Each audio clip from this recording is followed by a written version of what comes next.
Doctor Sudhanshu Trivedi 20 minutes. माननीय सभापति महोदय, आज जब इस राष्ट्रीय राजधानी क्षेत्र विधेयक के ऊपर मैं समर्थन करने के लिए खड़ा हुआ हूं, तो पहले मैंने विपक्ष के विद्वान वक्ता महोदय का वक्तव्य सुना तो मुझे विचित्रता का अनुभव हुआ और संपूर्ण विपक्ष को देखकर विस्मय हो रहा है। विचित्रता इसलिए कि उन्होंने कहा कि I have not seen any parallel anywhere. तो मैं भी कहना चाहता हूं, ये पहली बार ऐसा हो रहा है कि किसी देश की राष्ट्रीय राजधानी में उस देश की केंद्र सरकार की शक्तियां, उससे अधिक शक्तियां किसी और की होनी चाहिए। मेरे विचार से दुनिया में ऐसा कोई दूसरा उदाहरण देखने को नहीं मिलेगा। So I support what Abhishek Manu Singhvi ji has said, I am unable to find parallel anywhere in the world. दूसरा विषय जो मैंने कहा कि विस्मय का अनुभव क्यों हो रहा है, अभी देखिए उन्होंने 2 बार सुपर सीएम प्रयोग किया कॉन्स्टिट्यूशनल पद पर बैठे हुए व्यक्ति के लिए, मगर महोदय इस देश ने बगैर संवैधानिक पद पर बैठे हुए सुपर पीएम 10 साल तक देखा है। और मैं ये कह रहा हूं कि अभी मैंने कितना सुंदर सामंजस्य देखा कि उन्होंने कहा कि समय कम हो रहा है, तो आम आदमी पार्टी वालों ने कहा हम भी समय देने को तैयार हैं। सारे विपक्ष को देख के विस्मय होता है कि कांग्रेस पार्टी, जिसका कि 3 राज्यों में स्थिति यह रही कि गुजरात में वोट हाफ कर दिया, बिल्कुल बता रहे हैं, सुनिए तो, अरे सुनिए तो, बता रहे हैं। सॉरी गुजरात मेंबर्स का vote one second. Dr. Abhishek Singhvi was heard in rapt attention. This is the decorum of the house. No. Yes, I am coming to that, sir. Let me do not get into disruptive mode. Dr. तो मैं कहना चाहता हूं कि ये लोग किस तरीके से आए हैं साथ में। अरे साहब, बहुत सारे शेर बोले तो ऑर्डिनेंस के पार्ट नहीं थे, हम भी बता रहे हैं आपको। I will have to name you. देखिए इनकी I will have to name you. ठीक, You have got it as a habit. क्या शिद्दत दिख रही है एक दूसरे को सपोर्ट करने में। देखिए इनकी स्थिति ये, we want decorous debate here. Doctor said many things, maybe digestible, maybe indigestible. Dr. Sudhanshu Trivedi, मैं सिर्फ ये कहना चाहता हूं कि गुजरात में कांग्रेस का वोट हाफ कर दिया, पंजाब में इनका स्विच ऑफ कर दिया, दिल्ली में साफ कर दिया और आपने इनको माफ कर दिया। और उसके माफी के बाद भी मुझे लगता है, अभिषेक मनु सिंघवी जी ने कहा था, तो मैं भी ये कहना चाहता हूं, आप साथ में आए हैं दिल्ली के इस बिल पे, दिल्ली की जनता के लिए आए हैं या किसी और कारण से आए हैं, ये दिल्ली की समझदार जनता समझती है। तो मैं भी एक पंक्ति कहना चाहूंगा कि शाम तक सुबह की नजरों से उतर जाते हैं, इतने समझौतों पे जीते हैं कि जमीर भी मर जाते हैं। अब यह एक संवैधानिक विषय है। संवैधानिक विषय है कि यह जिस प्रकार से संविधान में लागू होना चाहिए, परंतु उसके साथ राजनीतिक टीका टिप्पणी की जा रही है, तो एक सैद्धांतिक विषय भी आता है। तो मैं संवैधानिक और सैद्धांतिक दोनों विषयों का जवाब दूंगा। I will reply both the constitutional and conceptual aspect. देखिए, माननीय गृह मंत्री जी ने लोकसभा में बहुत स्पष्ट किया था कि दिल्ली पूर्ण राज्य नहीं है, यह एक विशेष श्रेणी का यूनियन टेरिटरी है, यानी विशेष श्रेणी का संघ शासित राज्य है। वैसे मुझे लगता है संघ शब्द आते ही बेचैनी ज्यादा हो सकती है दूसरी तरफ, और संघ शासित से बेचैनी और हो सकती है, इसलिए मैं यूनियन टेरिटरी वर्ड प्रयोग करूंगा। It is a special category of union territory. और वैसे भी आजकल अंग्रेजी के प्रति मोह बहुत ज्यादा है, क्योंकि अपने गठबंधनों का भी नाम अंग्रेजी में ही ज्यादा रखा जा रहा है। संविधान में जो भाग 8 में उल्लिखित, वैसे तो जब मैंने टीवी चर्चा के दौरान कई बार विपक्ष के लोगों से INDIA का हिंदी फुल फॉर्म पूछा, तो पहले दिन तो लोग गूगल देख के भी नहीं बता पाए। खैर, अब मैं कहना चाहता हूं कि संविधान के भाग 8 में उल्लिखित प्रावधानों के अनुसार, अरे सुनिए, देखिए संविधान के भाग 8 में उल्लिखित प्रावधानों के अनुसार अनुच्छेद 239 से 242 तक संविधान में इस विषय का पूर्ण वर्णन है। अनुच्छेद 239 में इसका विशेष प्रावधान किया गया है। यदि उसके क्लॉज को 239 AA 3B को देखें तो संसद को यूनियन टेरिटरी से संबंधित किसी भी विषय पर कानून बनाने का पूरा अधिकार है। इसमें किसी भी प्रकार का कोई संशय नहीं है। सर्वोच्च न्यायालय के जिस निर्णय का बार बार उल्लेख किया जाता है और हमारे विरोधी उसको अपने हिसाब से प्रयोग करते हैं, उसमें भी बहुत साफ देख लें कि 105 पेज के उस निर्णय में कहीं पर भी सर्वोच्च न्यायालय ने संसद के द्वारा दिल्ली के बारे में कानून बनाए जाने के विषय के ऊपर किसी प्रकार की कोई टिप्पणी नहीं की है। इसके बाद भी न्यायालय के आदेश में पैरा 161 और 162 को कई बार उल्लेख किया जाता है, परंतु यदि पूरे संदर्भ में देखें तो पैरा 86, 95 और पैरा 164F को पढ़ें तो वहां पर संसद के द्वारा दिल्ली के संदर्भ में किसी भी विषय के ऊपर कानून बनाने की शक्तियों का विधिवत अनुमोदन है, कहीं पर निगेशन नहीं है। और स्पष्टता के साथ इसकी आवश्यकता क्यों थी? ताकि शासकीय आदेश को एक विधायी शक्ति भी मिल सके, एग्जीक्यूटिव ऑर्डर को एक लेजिस्लेटिव पावर भी मिल सके। इसलिए उस अस्पष्टता को दूर करने के लिए to remove any an iota of suspicion यह आवश्यक था। इसलिए मैं इस बिल का समर्थन करता हूं। अब कई बार लोग कहते हैं साहब अध्यादेश की आवश्यकता क्यों थी? वैसे तो माननीय गृह मंत्री जी ने भी इस विषय को लोकसभा में बताया था। अभिषेक मनु सिंघवी जी ने कहा कि 19 तारीख को अध्यादेश क्यों आया। शायद उन्हें ध्यान हो कि दिल्ली सरकार में जैसे ही चंद दिनों में ताकत मिली तो सबसे पहले किन फाइलों के बारे में, सतर्कता के साथ सतर्कता विभाग की फाइलों के बारे में कार्रवाई की गई। मीडिया में प्राप्त समाचारों के अनुसार सतर्कता सचिव ने यह रिपोर्ट किया कि रात 9 बजे मंत्री के द्वारा उनको कॉल किया गया, सुबह 3 बजे तक वह कार्रवाई चलती रही, 76 से अधिक फाइलें मंगाई गईं और उन्होंने उपराज्यपाल महोदय को यह आशंका भी व्यक्त की कि उसमें कई ऐसी फाइलें थीं जो कि गोपनीय थीं और उसके अनुसार उन फाइलों में किसी भी प्रकार की छेड़छाड़ भी संभव है। अब मुझे बहुत आश्चर्य होता है कि दिल्ली में बाढ़ आई तो दिल्ली फ्लड कंट्रोल अथॉरिटी की बैठक तो 2 साल से नहीं हुई, मगर विजिलेंस की फाइलें ओवरनाइट सर्च की गई। तो मेरे विचार से, और ये सर 16 और 17 मई की रात का था, तो मानी हुई बात है जब ऐसी परिस्थिति नजर आएगी तो उसके 1-2 दिन के अंदर अध्यादेश की आवश्यकता महसूस होगी।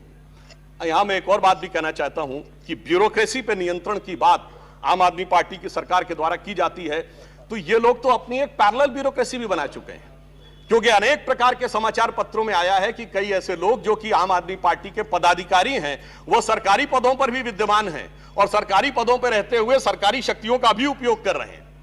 वैसे ये लोग बहुत दावा करते हैं कि उन्होंने बहुत सारी चीजें फ्री दिया, कुछ 100 रुपए दिल्ली की जनता को कुछ मामलों में फ्री मिला और अपने लोगों को कई मौकों पे, कई जगहों पे, दर्जनों से ऐसे लोग हैं जिनको लाख लाख 1.5 लाख की तनख्वाहें मिली। और यदि आरोपों को देखा जाए तो करोड़ों रुपए के घोटालों के आरोप हैं। एक कहावत होती है, माले मुफ्त दिले बेरहम। तो मैं कहना चाहूंगा इनकी तो स्थिति यह है कि माले मुफ्त दिले बेरहम, दिल्ली पे सितम और करोड़ों हजम। अब एक और बात जो ब्यूरोक्रेसी के नियंत्रण की बात है, तो मैं ध्यान दिलाना चाहता हूं, इस दिल्ली प्रदेश में एकमात्र ऐसा प्रकरण हुआ जो पूरे देश के इतिहास में बहुत विचित्र था कि दिल्ली के मुख्य सचिव ने दिल्ली के मुख्यमंत्री आवास के अंदर अपने साथ मैन हैंडलिंग का आरोप लगाया। मेरे विचार से पूरे भारत के इतिहास में ऐसा कोई उदाहरण नहीं होगा कि इस प्रकार की बात, इस प्रकार का आरोप लगा हो और वह भी मुख्यमंत्री की उपस्थिति में लगा हो। यह दर्शाता है कि ब्यूरोक्रेसी को नियंत्रण करने की जो छटपटाहट है उसमें वास्तविकता में वो फितरत क्या है। और मैं एक टेक्निकल पॉइंट कहना चाहता हूं, दिल्ली का कोई स्टेट कैडर नहीं है, जैसे राज्यों का कैडर होता है तो राज्य का मुख्यमंत्री उस कैडर को नियंत्रित करता है। जो आईएएस और आईपीएस अधिकारी होते हुए यूनियन टेरिटरी कैडर में आते हैं, जब वो सारे राज्यों में, सारी केंद्र शासित राज्यों में उनका स्थानांतरण हो सकता है, तो मैं आपके माध्यम से विपक्ष से पूछना चाहता हूं कि यदि दिल्ली के एक अधिकारी का ट्रांसफर गोवा होना है और दिल्ली के सीएम की उस पर एब्सोल्यूट अथॉरिटी होगी तो यह कैसे संभव हो सकता है? इसलिए यह आवश्यक है कि इस विषय के ऊपर केंद्र सरकार की शक्तियां परिभाषित हो। अब एक दूसरी बात भी है, दिल्ली में स्टेट कैडर भी नहीं है, यानी जैसे स्टेट पब्लिक सर्विस कमीशन होता है और राज्य के कैडर होते हैं, तो यहां भी दानिक्स कैडर है। यानी दानिक्स कैडर में भी 3-4 यूनियन टेरिटरी आती हैं, दमन, दीव और अन्य। अब दानिश कैडर के एक अधिकारी की जरूरत यदि अंडमान में या दमनदीव में भी होगी और दिल्ली का मुख्यमंत्री यह तय करेगा, तो क्या यह संवैधानिक दृष्टि से उचित है? इसलिए मैं कहना चाहता हूं कि माननीय गृह मंत्री जी ने जो यह विषय रखा है वो पूरी तरीके से उचित है। अब दुरुपयोग की बात में मैं एक और बात कहना चाहता हूं, इनकी वास्तविक मंशा क्या थी। दिल्ली में एक जनरल फाइनेंशियल रूल 2019 है जो ये कहता है कि 10 करोड़ रुपए से अधिक का अगर किसी भी प्रकार का व्यय होगा तो वह मंत्री की शक्ति से बाहर होगा और वह एलजी के पास जाएगा। महोदय, इनके मुख्यमंत्री जी का जो मकान या वजीर आला का अजीमुशान महल बनाने के लिए जो बिल बने साहब, वो पूरे उसके एक साथ नहीं बने। 10 करोड़ से कम के 8.5, 8, 7.5, 9 करोड़ रुपए के डिफरेंट बिल बने और एक मद ऐसा है जिसमें कि मुख्यमंत्री कार्यालय के कर्मचारियों के लिए, महोदय जानते कितने का बिल बना? 9.99 करोड़, यानी 0.01 से कैसे बचा जा सकता है कि टेंडर न करना पड़े, मन मुताबिक खर्चे कर लिए जाएं।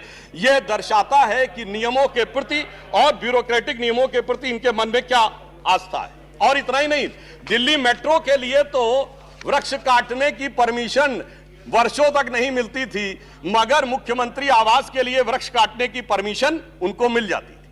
अब इसके साथ मैं एक और बात कहना चाहता हूं, एक नैतिकता, सैद्धांतिकता का सवाल उठाया जाता है। तो मैं कोट करना चाहता हूं कि दिल्ली के मुख्यमंत्री जी ने, जिनका वो आलीशान शीश महल बना हुआ है, उन्होंने 27 अक्टूबर 2013 को शीला दीक्षित जी के विषय में लिखा था ट्वीट, और उनको मैं कोट कर रहा हूं। उन्होंने कहा कि दिल्ली की मुख्यमंत्री शीला दीक्षित जी के घर में 10 एसी लगे हैं।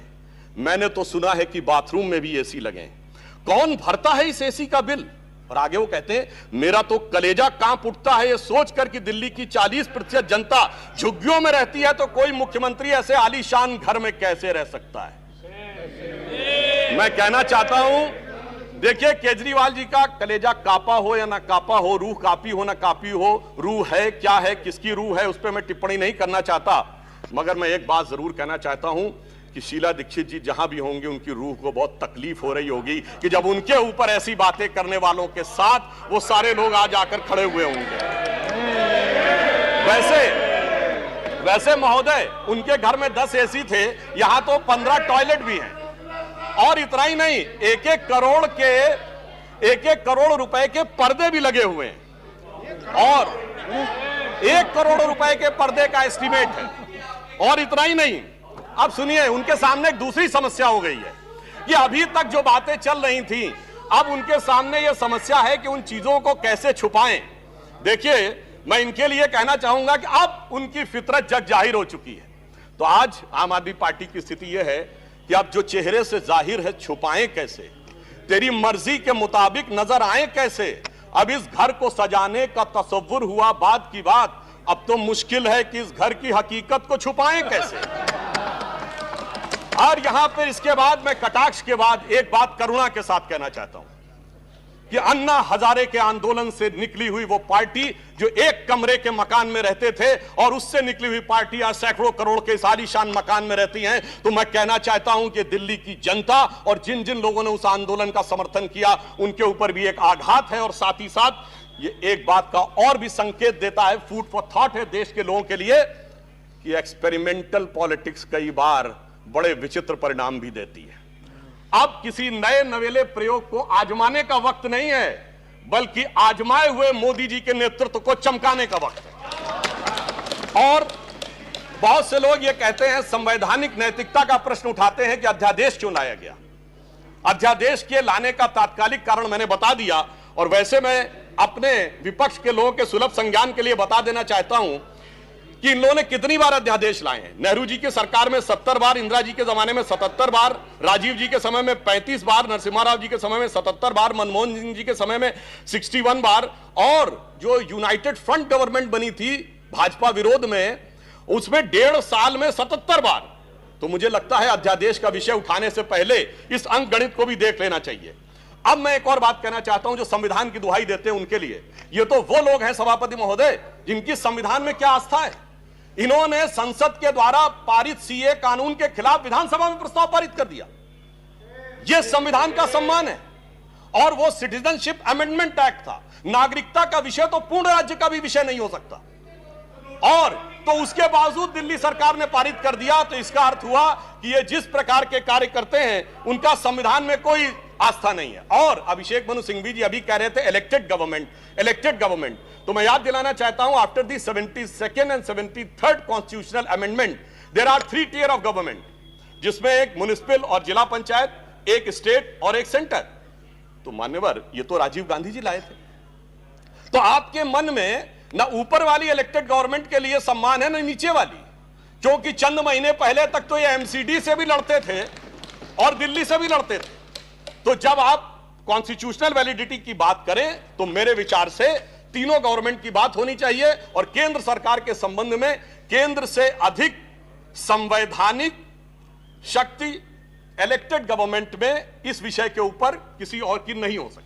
और मैं एक और बात वेदना के साथ कहना चाहूंगा, ये तो वो लोग हैं जिन्होंने गणतंत्र दिवस की परेड पर भी संवैधानिकता की बात करते हैं, जिस दिन संविधान लागू हुआ उसकी पूर्व संध्या पे प्रदर्शन किया था। महोदय, मैं बताना चाहता हूं कि जिस समय इमरजेंसी लगी थी तब भी हमने कभी 15 अगस्त और 26 जनवरी के दिन राजनीति करने का प्रयास नहीं किया। तो वो लोग जब संवैधानिकता की दुहाई देते हैं तो बहुत आश्चर्य लगता है। और जब बार बार यह स्पष्ट किया जा चुका है कि फुल स्टेट नहीं है महोदय, मगर ये फुल स्टेट से भी संतुष्ट होने वाले नहीं है, इन्हें तो सुपर स्टेट चाहिए। और फुल स्टेट से सुपर स्टेट की दौड़ में मुझे डर इस बात का है कि मेंटल स्टेट में भी ना पहुंच जाएं कहीं, तो कोई आश्चर्य की बात नहीं हो सकती है। और यह बात इसलिए कह सकते हैं कि 49 दिनों की वो सरकार, जब कांग्रेस पार्टी ने इनकी पालकी ढोकर सत्ता की दहलीज पहली बार पार कराई थी, उसके द्वारा अगर आप पारित इनका लोकपाल विधेयक देख लें तो उसमें संसद और सुप्रीम कोर्ट और जाने क्या क्या सारी चीजों को एक में मिला लिया गया था। और मैं एक बात और कहना चाहता हूं, ये तो वो पार्टी देश का संविधान छोड़िए, अपनी पार्टी के संविधान में आस्था नहीं रखती। जब आम आदमी पार्टी बनी थी तो उसके संविधान में व्यवस्था थी कि उनका अध्यक्ष या संयोजक 3 वर्ष के लिए होगा और अधिकतम 2 बार होगा। मगर जो मीडिया में प्राप्त समाचारों के अनुसार 3 साल पहले उन्होंने वो संविधान में चेंज कर दिया, यानी अब जीवन पर्यंत या अपनी इच्छा के प्रसाद पर्यंत केजरीवाल जी इस विषय के ऊपर रह सकते हैं। तो मैंने इसलिए कहा ना, अपने संविधान के बारे में बात करिए। और मैं ये भी कहना चाहता हूं कि इन्होंने अपनी कार्यकारिणी में ऐसे भी प्रस्ताव पारित किए हैं संविधान के संदर्भ में कि साहब इनके यहां परिवार के भी कितने लोग काम कर सकते हैं, जो मेरे विचार से बड़ी बड़ी परिवार वाली पार्टियों ने भी कभी अपने पार्टी के प्रस्तावों में इन प्रस्तावों को नहीं पारित किया होगा। और मैं ये भी कहना चाहता हूं कि बहुत आश्चर्य लगता था कि जब ये इंडिया अगेंस्ट करप्शन के स्वरूप से आगे बढ़े थे, तब एक ही पंक्ति में बता देना चाहता हूं, क्योंकि जब आप इसकी बात करते तो क्या क्या नहीं था, कहां से बात शुरू हुई थी, हम राजनीति में नहीं आएंगे, फिर कसम खाते कांग्रेस का साथ नहीं लेंगे, फिर उसके बाद बंगला नहीं लेंगे, फिर शपथ खाते गाड़ी नहीं लेंगे, फिर शपथ खाते सुरक्षा नहीं लेंगे, और आज स्थिति यह है। मैं सिर्फ यह कहना चाहता हूं कि जितनी बातें ये कहते थे वो सारी चीजें आवश्यक है, मगर यह दर्शाता है, क्योंकि मैं किसी की सुरक्षा के प्रति खिलवाड़ करने की बात नहीं करता, पंजाब जैसा राज्य संवेदनशील है, वहां के मुख्यमंत्री के पास सुरक्षा होनी चाहिए, परंतु मैं सिर्फ यह कहना चाहता हूं कि यह इस बात में जो कहना चाहते हैं कि इन्होंने कितना बदलाव किया है मान्यवर, इसलिए कभी कभी इनके 10 वर्ष के अंदर चरित्र में इतना बदलाव, ये कहते सबसे जल्दी सत्ता में आए। महोदय, मैं कहना चाहता हूं भारतीय जनता पार्टी और जनसंघ, हम 1951 बने, हमने 72 साल में कभी कांग्रेस से समझौता नहीं किया, इन्होंने 72 दिन में समझौता किया, तब ये सत्ता में आए। और इसलिए आज दिल्ली की जनता अपने को ठगा हुआ महसूस करती है, और शायद दिल्ली के लोग ये कह रहे होंगे कि मैं समझता था वो कितने मासूम थे, क्या से क्या हो गए देखते देखते, जिनको पत्थर से हमने बनाया सनम वो खुदा हो गए देखते देखते। और मैं एक और बात भी कहना चाहता हूं संक्षेप में, मेरे विचार से इनको अध्यादेश पढ़ना चाहिए, संविधान पढ़ना चाहिए और दिल्ली का अधिनियम पढ़ना चाहिए, क्योंकि अपने वो कहते हैं सबसे पढ़े लिखे मुख्यमंत्री। तो मैं ये भी बताना चाहता हूं कि ये सबसे पढ़े लिखे मुख्यमंत्री जो अपने को सबसे हाई क्वालिफिकेशन का नाज रखते हैं, 2-3 उदाहरण उनके ही बता देना चाहता हूं। जिस समय कोविड की वेव चरम के ऊपर थी, तब इन्होंने क्या कहा, इन्होंने कहा कोविड वैक्सीन का फार्मूला सारी कंपनियों को क्यों नहीं दे दिया जाता। मान्यवर, कोविड वैक्सीन तो छोड़िए, पैरासिटामोल जैसी जो दवा भी अमेरिका ने उस समय हमसे मंगाई थी। अब कोई पढ़ा लिखा व्यक्ति ये कह सकता है कि वो चूरन की तरह फार्मूला सबको दे दिया जाए? तो कभी कहते हैं कि यूट्यूब के ऊपर फिल्म क्यों नहीं लाद दी जाती है? अरे भाई वो सरकार का अधिकार का क्षेत्र नहीं है। और फिर इतना ही नहीं, सिंगापुर में इनको बुलाया, इनविटेशन आता मेयर्स कॉन्फ्रेंस का, तो मुख्यमंत्री होते हुए जाना चाहते हैं। तो मेरे विचार से कम इनको थोड़ा पढ़ना लिखना चाहिए। और एक पढ़ने लिखने पे एक तथ्य मैं जरूर बताना चाहूंगा। जब न्यूयॉर्क टाइम्स अखबार में इनकी तारीफ निकली थी तो इनके मुंह से निकल गया था कि दुनिया का सबसे बड़ा अखबार, और उसमें इतनी तारीफ निकलवाना आसान नहीं है। वैसे निकलवाना शब्द निकल गया था, मगर मैं पढ़े लिखे मुख्यमंत्री को यह भी बताना चाहता हूं महोदय कि न्यूयॉर्क टाइम्स दुनिया का सबसे बड़ा अखबार नहीं है, वो है यमुनी शिंबुन जापान का। अमेरिका का भी सबसे बड़ा अखबार वो नहीं है, वो यूएसए टुडे। और इतना ये समझिए, इतना ही नहीं, भारत का times of India, Dainik Bhaskar, और वो भी उनसे अधिक हैं। तो मैं सिर्फ ये बताता हूं, अरे भाई जिस अखबार का नाम लेते हैं कम से कम उनको तो पढ़ लेना चाहिए था। मैं आपको अधिक समय न लेते हुए मैं सिर्फ ये कहना चाह रहा हूं महोदय कि इनको न पढ़ाई से मतलब है, इन्हें न पढ़ाई से मतलब है, न लिखाई से मतलब है, इन्हें तो बस कमाई से मतलब है, और वो भी ऊपर वाली कमाई से। और अंत में मैं कहना चाहता हूं सर, अंत में एक लाइन और कहना चाहता हूं कि आज सब लोग मिले, आम आदमी पार्टी और कांग्रेस एक साथ मिले, भारत की सबसे पुरानी पार्टी, पुरानी धुरानी पार्टी, नई पार्टी, नई नवेली पार्टी, अजब अलबेली पार्टी, सब मिलकर एक हो गए। मगर प्राप्त क्या किया? दोनों ने सिद्धांतों से समझौता किया, और कांग्रेस ने भी इतना सयाना दांव चला कि इन्होंने अगर उनका हाथ पकड़ के दिल्ली अध्यादेश पर समर्थन लिया हो तो अविश्वास प्रस्ताव ले आए, लीड उनको मिल गई। तो इसलिए मैं कहना चाहता हूं अंत में कि इन लोगों को आखिर में क्या प्राप्त हुआ, ये पंक्ति कह के समाप्त करता हूं कि इनको विधेयक भी नहीं मिला और सम्मान भी नहीं मिला, यानी इज्जत भी गई, बात भी नहीं मिली। तो एक पंक्ति कहता हूं, न तुम ही मिले, आप लोगों के लिए लागू है, न तुम ही मिले न मयस्सर तुम्हारी दीद हुई, दीद मतलब साइट, न तुम ही मिले न मयस्सर तुम्हारी दीद हुई, तुम ही कहो ये मुहर्रम हुई कि ईद हुई। धन्यवाद।